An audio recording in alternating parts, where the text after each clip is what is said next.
बिस्मिल्लाहिर्रहमानिर्रहीम। नाजरीन, देश पंजाब के अपने अपने रंग ने।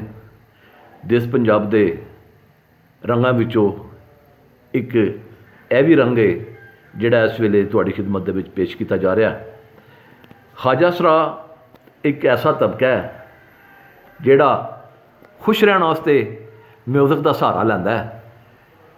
ये किस तरह खुश रहिंदा है, आओ अज असी इन्हां दे डेरे ते पहुंचे हाँ तो देखिए कि अपने डेरे के उत्ते ये अपने किहड़े काम लगे हुए हैं जिहदे नाल यह खुश रहिंदे ने ते खुश रहने की कोशिश करते हैं।